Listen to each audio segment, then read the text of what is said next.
Welcome to Good God, conversations that matter about faith and public life. I'm your host, George Mason, and I'm delighted to welcome to the program today, Peter Brodsky. Peter is a real estate developer and a philanthropist and a tremendous asset to the city of Dallas, who also is chair of the board of Housing Forward, which is working to address housing shortages across the continuum from homelessness all the way up to affordable housing, I guess, probably. Yeah, mostly homelessness. Mostly homelessness, Yeah. Great. Well, Peter, thank you for being with us. I think a lot of people probably don't know exactly who's behind a lot of stuff that you do, but let's just sort of clip it off a little bit and say one big project for you has been the conversion of the old Redbird Mall in southern Dallas into the shops at Redbird, where you've brought numerous stores. When people said they couldn't come, they wouldn't come. They're there, they're prosperous, they're thriving, Starbucks and others. So I guess the big question is, why there when all the money seems to be made north of the river? Why spend your time and interest in a place like southern Dallas and Redbird? Well, first of all, thank you very much for having me. Yeah. I appreciate the invitation. Sure. I think in order to answer that question, we have to go back a little bit. Okay. I'm not a real estate developer, or I wasn't a real estate developer until this project. I had an entire other career in private equity, where I was very fortunate and very lucky, and did well there. And so I found myself with a lot of options in life, and I wanted to do something that was still business oriented because I enjoy that intellectual challenge. I enjoy business, but I wanted to do something more, something that was going to feed my soul a little bit. Okay. And I had begun to find that private equity was not feeding my soul. Why Redbird? Because Redbird is, to me, the perfect place to prove that southern Dallas is so much more than it's given credit for. Good. Redbird is a solidly middle-class community. It has some pockets of upper middle-class families, particularly in the southern suburbs that are immediately adjacent to the shops at Redbird. And yet, when you drive around the commercial areas, you really don't see amenities that are any different from say, in Fair Park, which is a much poorer community. Right. And that has a lot to do with the preconceived notions that people have about southern Dallas, the preconceived notions that people have about communities of color, and frankly, it is hurt by both the present and the past in different ways.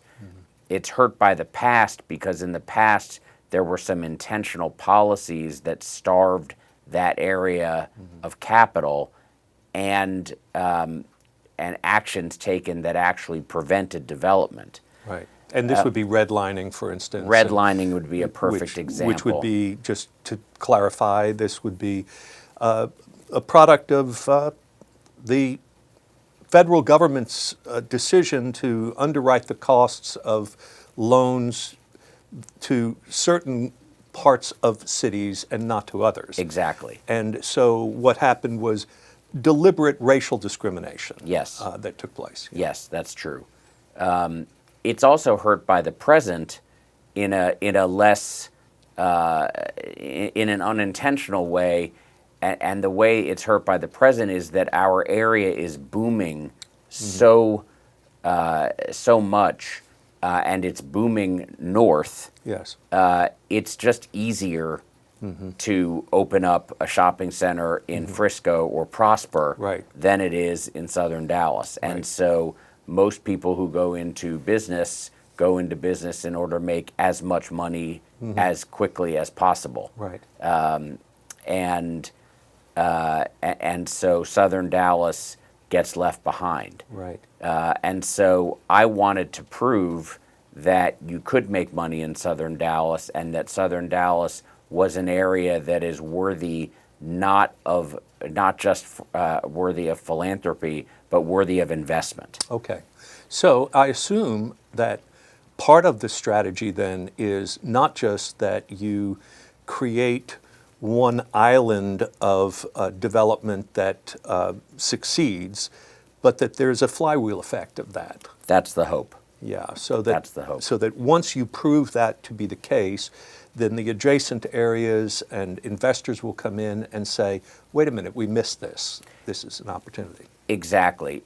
You know, it's hard to go first. Yes. It's much easier to go second, and it's even easier to go third. Right. And the reason is that when you go first, there's no comparables. Yes. There's nowhere I can point to in Southern Dallas that says there's a successful Starbucks, because we have the only one in all of Southern Dallas, Right. which is 208 square miles. So Yes.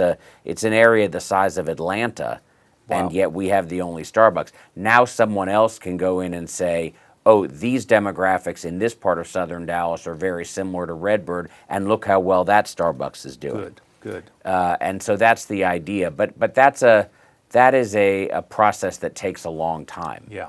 Another thing we're trying to prove out is that Southern Dallas is a viable office market. If you look at all the office buildings in the city of Dallas, the vast majority of them are north of I-30. Yes. South of I-30 is really a bedroom community. Right. Well, we're trying to put offices in there. We're trying to put medical facilities in there.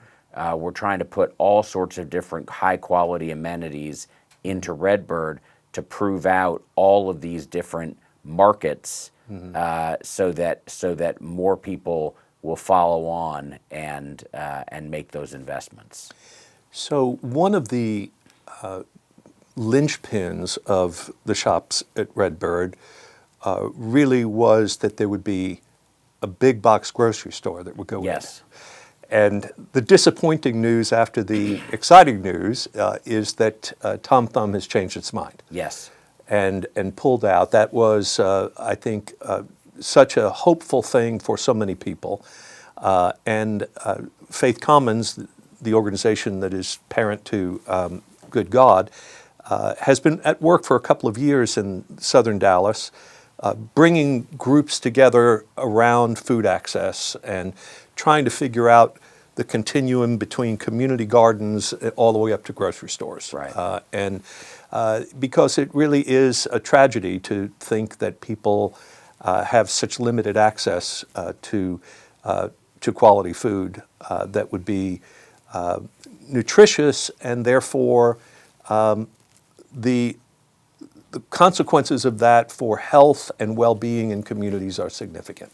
Yes. So where does that stand now, and what do you think are the alternatives? Because the goal still has to be the same, to deliver accessible quality food, right? Yes. Well, where it stands is that the Tom Thumb deal is dead. Yes. And it's not coming back, and that's very unfortunate. And so where that leaves us is talking again to other high-quality grocery concepts, grocery stores, and trying to prove to them what we are trying to prove to everyone, which is that this is a viable commercial market. Right. And so we're in the midst of a couple of different conversations with a couple of different grocery stores, and I'm hopeful, but these things take a long time. Yeah. And there aren't many of these grocery stores left. That's true. I mean, the competition, and this is also why what Kroger-Albertson merger was denied, is the competitive issue. So yeah, so it's fairly limited in terms of who you can talk to. But then there's also the alternative grocery stores like H-E-B's Joe V's, which is going in several places in the southern area. Where do you think these alternative enterprises like that fit in the ecology?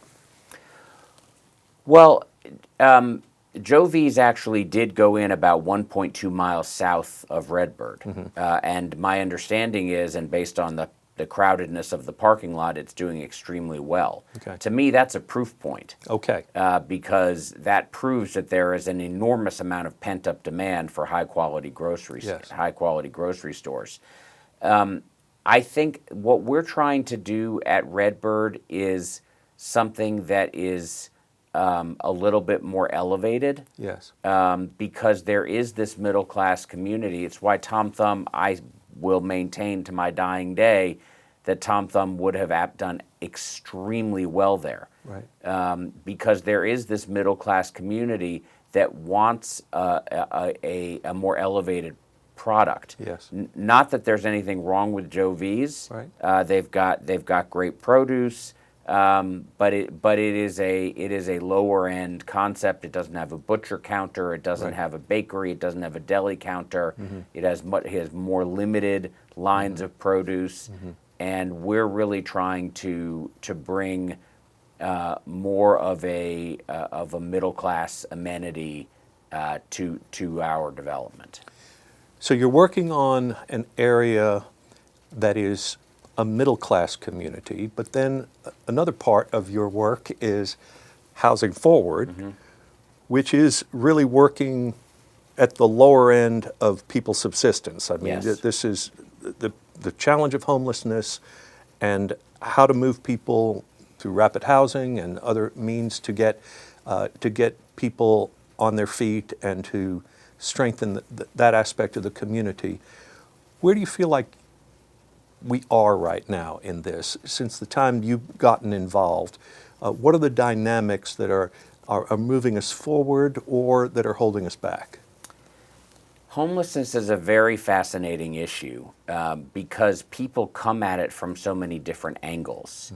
There are people whose sole concern is the individuals who are experiencing homelessness and their immediate human needs and comforts. And so that's one extreme of people who want to hand out tents, hand out food, Right. hand out cots, and say, as long as you're living outside, let's make it as humane as possible. On the other end of the extreme are people who just don't want to see homeless people. Yes. And they're sort of more of the public safety angle. Yes. And what we have to do is we have to find a solution that balances humaneness with public safety. And the way that I believe and Housing Forward believes, and it's proving out in the numbers, the way to achieve that is by getting people off the streets as quickly as possible. There's a really great expression that I heard once that I use all the time, which is, the longer you're homeless, the longer you're going to be homeless. Yeah.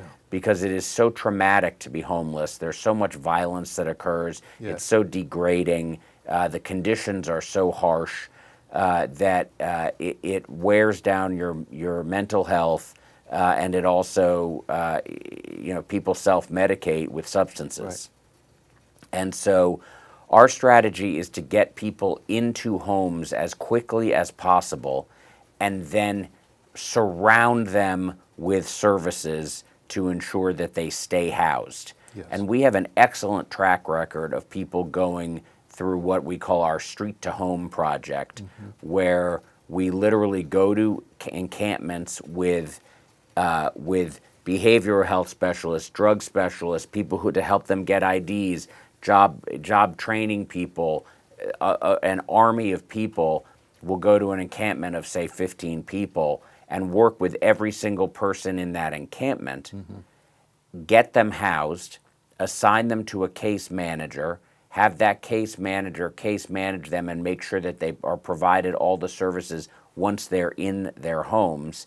And then comes the enforcement part, where we then close down that encampment, and to anyone new who wants to camp there, Right. the answer is no. It's fenced or Right. it's protected. Right. Right. To me, that strikes the balance. Yeah. Because if all you do is say, hey, you can't camp here, but you're not giving them anywhere to go, Right. all you're doing is playing whack-a-mole. Exactly. They're moving from here to here. Right. Similarly,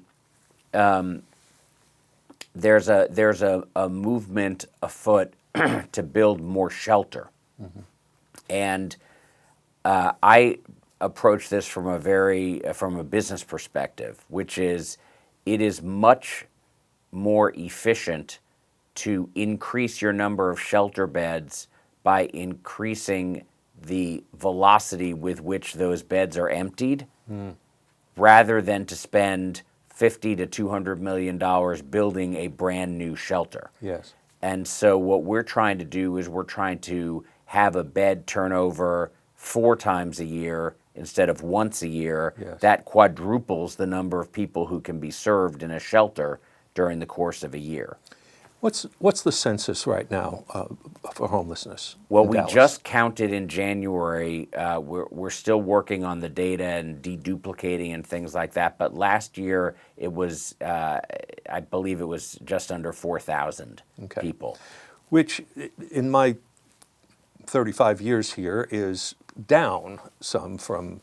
I feel like I remember it being over 5,000. It spiked in 2020. Yeah. It spiked from 2014 to 2020, Okay. and then since Housing Forward was reconstituted and began to implement this strategy, it's down significantly. So this strategy is not without its critics, I think, but a lot of times I think part of what's the challenge for people is there is a kind of philosophical idea that someone needs to merit or earn the right to receive housing, and that therefore they need to prove themselves worthy to begin with.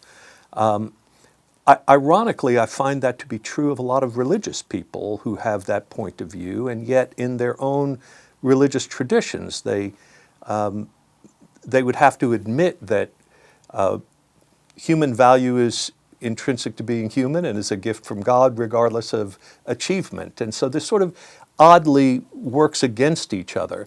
When people talk with you about their concerns about that, when you hear that line of reasoning, what response do you have?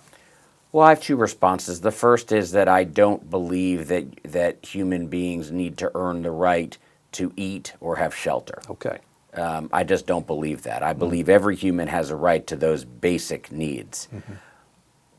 But that's an ineffective argument if you're arguing with someone who believes that people do need to earn the right to shelter. Right. To me, it's about what's most effective. Okay. What is going to solve the problem? Because at the end of the day, what people want is for no one to be living on the street. Yes. That's what everybody wants, whether it's for the reason of your care for the individuals or your concerns about public safety, and both are valid. Right. Everybody wants there to be no one living on the street. Right. To me, what we've come up with is the fastest, most effective way to get people into permanent housing and have them stay there. Right. And building more shelters, you can build all the shelters you want, but at the end of the day, you still have to house someone. Right. Because you can't. Because there's 8,000 people that fell into homelessness last year. So in order for us to reduce the homeless census, we have to house 8,001 people My goodness. every year. Wow. And so those shelters are going to fill up very quickly unless we have a system that is a well-oiled machine of housing people and then case managing them. Okay, so Peter, housing them, though, is incredibly challenging because of the paucity of housing opportunities, right? So you have to provide housing somehow. So you have to build new housing, you have to convert previously used buildings of some sort, you have to get all the permits to do that. It has a political process to it. There's community input and those sorts of things. So the number of units that we need to accomplish that is pretty high, right?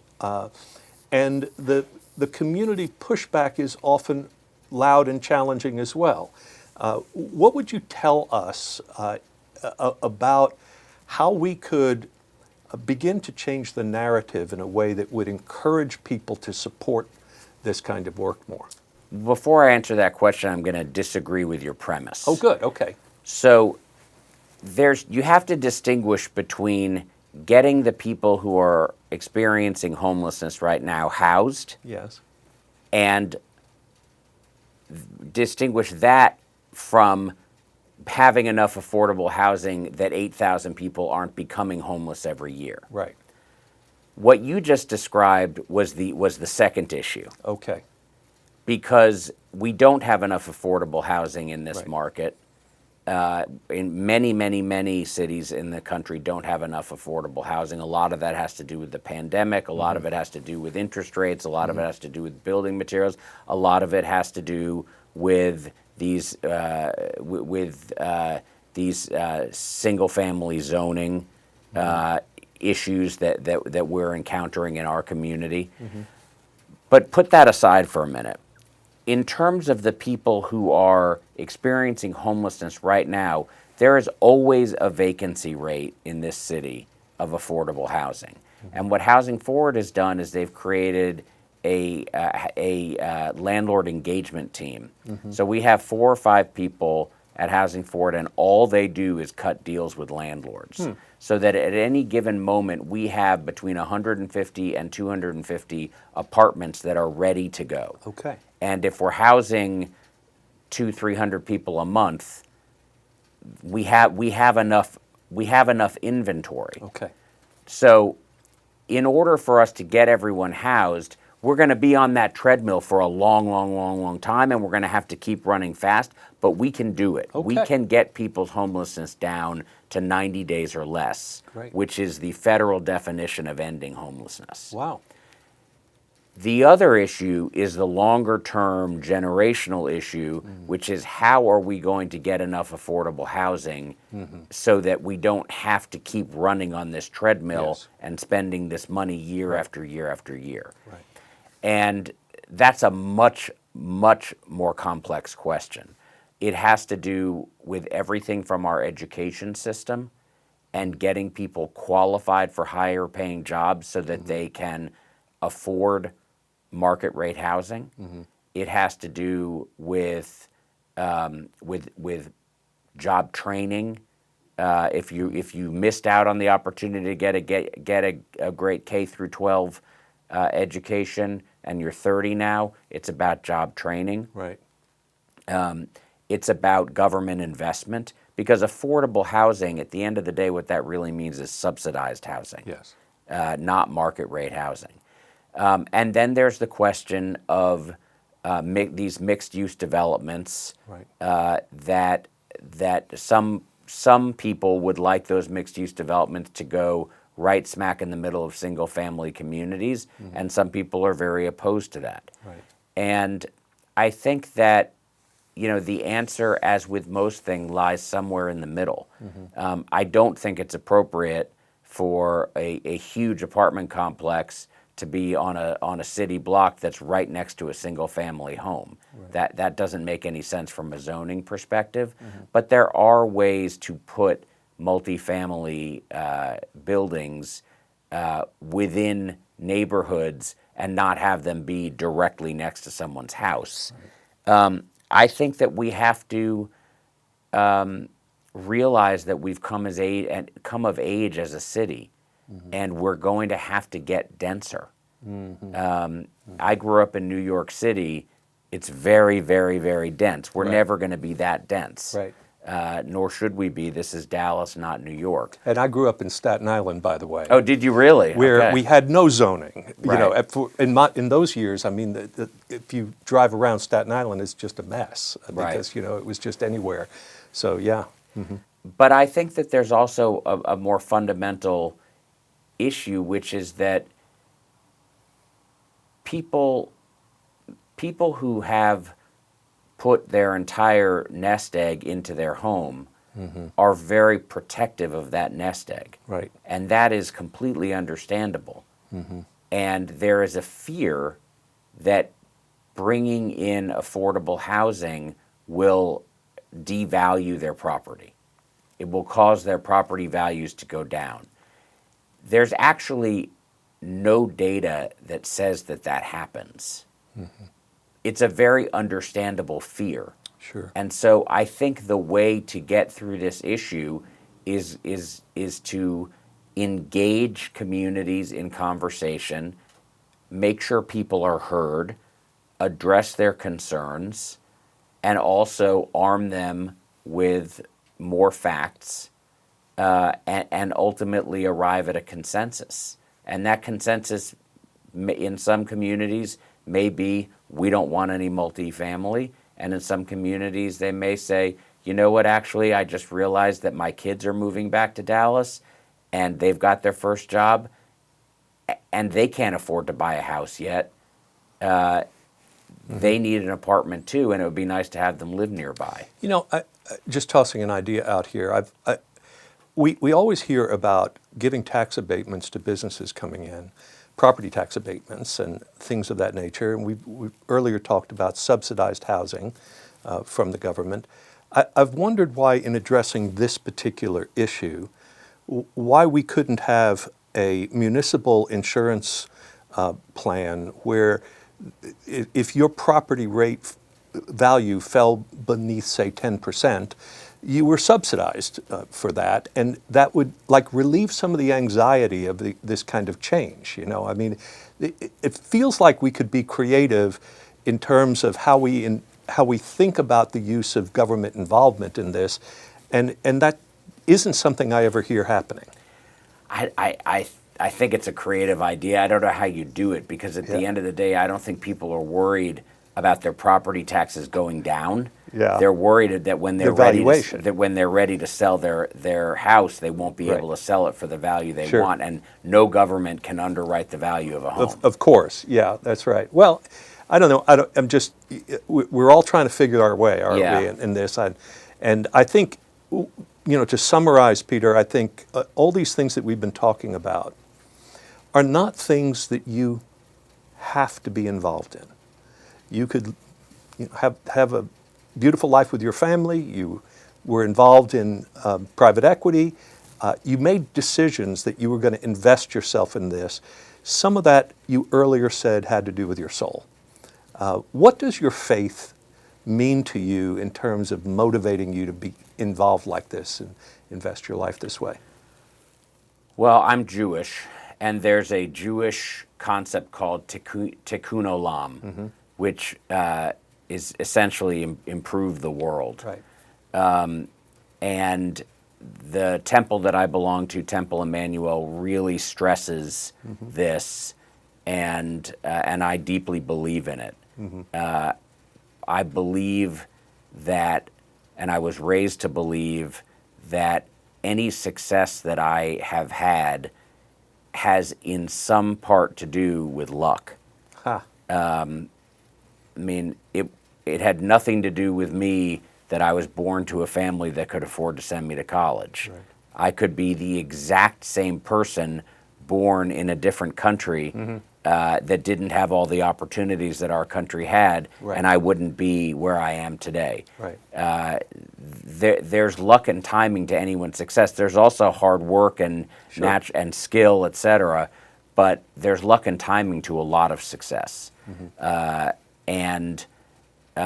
So I feel very driven to help other people enjoy the opportunities that I've enjoyed, and that's very much based on both my parents and grandparents and how I was raised, but also the lessons that I learn from my faith. Well, and this is, I think, part of the ambition of this conversation and these conversations with good God is that we would urge people to consider where their values come from and how being part of religious communities, practicing faith and increasing your spiritual awareness in your life is not only good for your own mental health and well-being, but it also helps to create the motivation for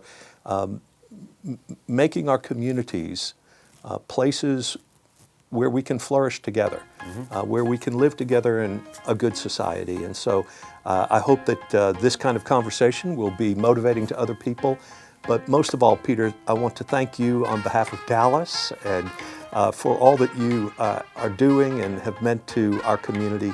Thank you for your service. Well, thank you very much. You bet.